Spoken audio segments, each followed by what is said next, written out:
Hey everybody, once again it is time for a chest and tricep day. Can I really say that? Because I've never actually done one of those before. Something I put some thought into all weekend, looking at the different DOMS recovery, how much I can tolerate certain movement patterns. I've come to the realization that it might actually be worth trying essentially a split program based very much on what I have advocated to people.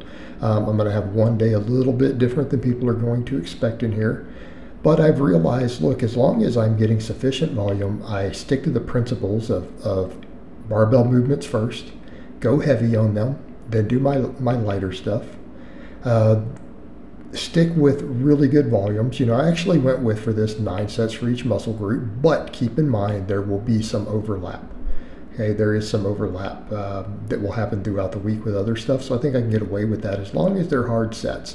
But here's the idea.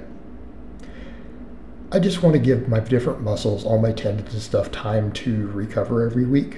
Something I've thought about a lot, but still keep being able to push progressive overload. And again, I've looked at what a lot of other different masters guys have done with different push-pull splits. I've looked at what guys like Mike O'Hearn have done.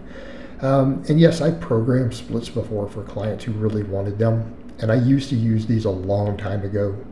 And I realized, yeah, a good 4-day split, instead of the 3-day I talked about, might be worth doing for a while, just to see how I feel on it. And I know how to program this stuff.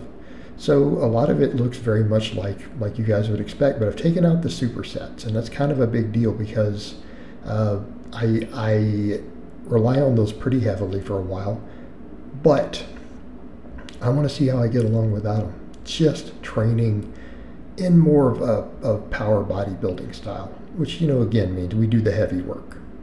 So one of the things I noticed, I felt like I was really salt depleted today, and actually I felt like I looked boofy. I've noticed I probably have my sodium in my diet just too dang low.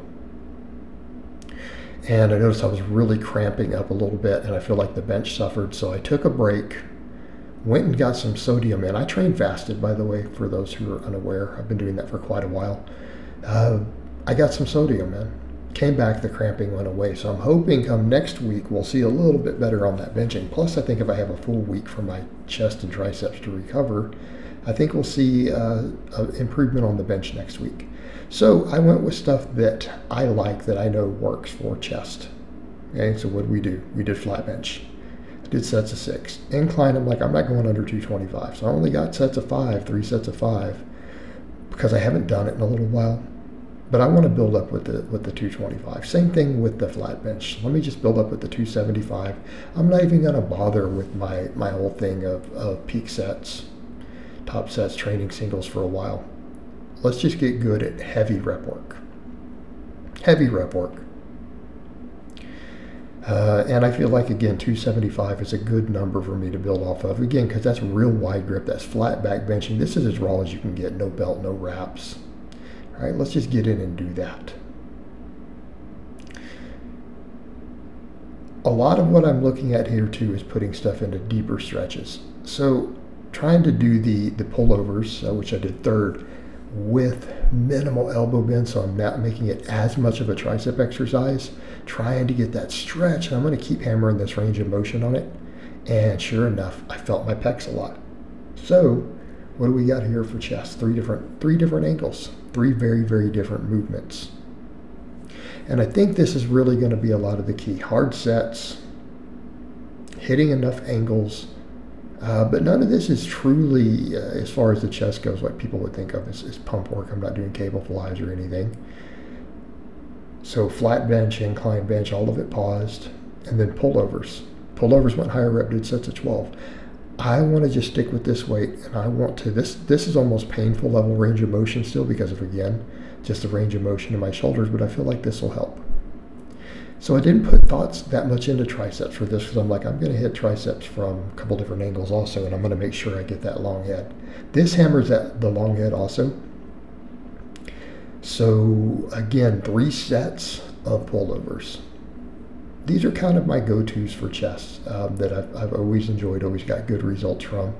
I mean, I've used dumbbells, I've used other stuff, and that was kind of the toss-up, like, do I work dumbbells in? I'm like, no, let's just do pullovers. right? They've done well for me. Because I feel like when I took the incline and the pullovers back out, I feel like my upper chest isn't quite getting that separation and stuff that it was having a while back. I feel like if I add these back in, I'm going to get all of that back. Just a notice from a couple months back, right? I was seeing that difference there. So I want that to happen as I continue to work on losing some body fat. And again, I'll be curious how this sort of programming works, just to see what it does for me while I continue to try to lose body fat, get leaner. And it will let me specialize a little more in certain things. So this really turns into, it's going to be a lot of arm specialization. Because with this, we really did more tricep work than chest. Because every one of these hit the triceps. But I came in and did 9 extra sets for triceps. And the same thing, it's like, let's work these muscles from different angles.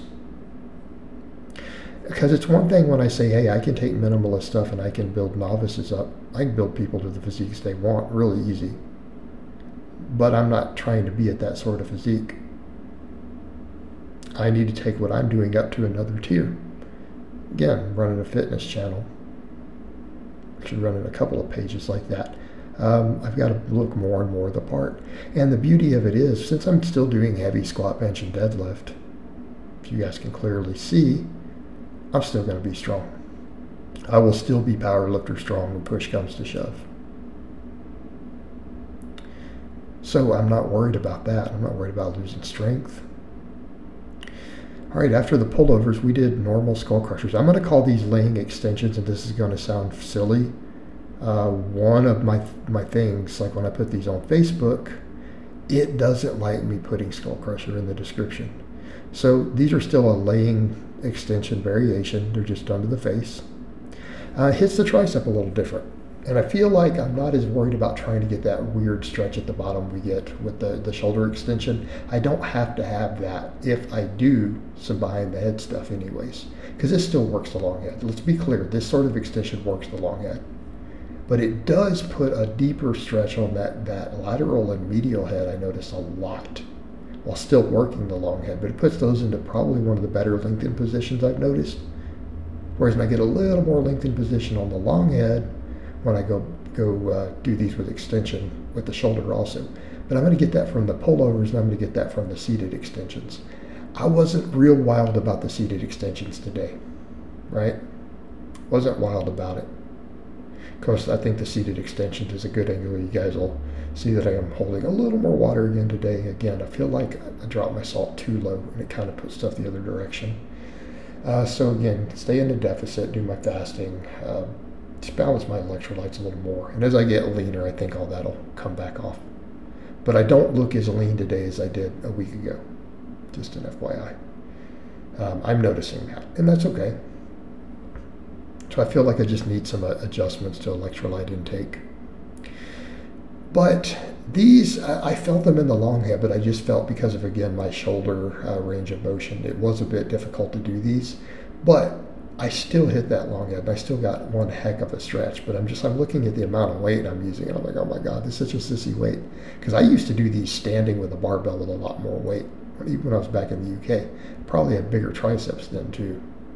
But, you know, even if I'm forced to use a weight this light, it's the first time doing these really, so I'll get used to it. The weight will probably go up. In the meantime though, I'm probably getting a very novel training response, and I'm getting that lengthened position on that long head. I'm probably going to be really sore tomorrow, especially because I did pullovers also. So again, even though the weight is quite light on these, you know, we're still getting that lengthened position. We're getting that stretch, and this is a lot of work deep. And then I finished off, I'm like, let me just continue, because my arms were so crazy pumped through all of this. Like, let me just make them pumped even more. The band press downs, because these can make my arms cramp if I'm not careful. Like, totally different angle. And what people need to remember, they're like, well, you can't, no, you can't fully lock. My arm elbows don't lock completely anyways. By most people's standards, my lockout doesn't look locked. These things make it even harder, and that's okay, because what are we getting? It's pulling us into that lengthened position over and over with a high speed, overspeed eccentric, right? There's a reason this makes your arms cramp. There's a reason it also builds tendons. So I'm okay with that. I'm like, let me just use this because my option was this or to use some sort of dumbbell extension. I'm like, oh, let's just go ahead and pump the arms, get as much blood flow as possible into the muscle and tendon, and we'll call that a finish for the day. Because we did a lot of really good tricep work today. This just finishes them off. But overall, I was pretty happy with the workout. I just didn't like how the seated extensions felt so much. But other than that, great workout, happy with it. Tremendous pump from everything. So I hope it's been informative, and I will talk to you guys and gals next time.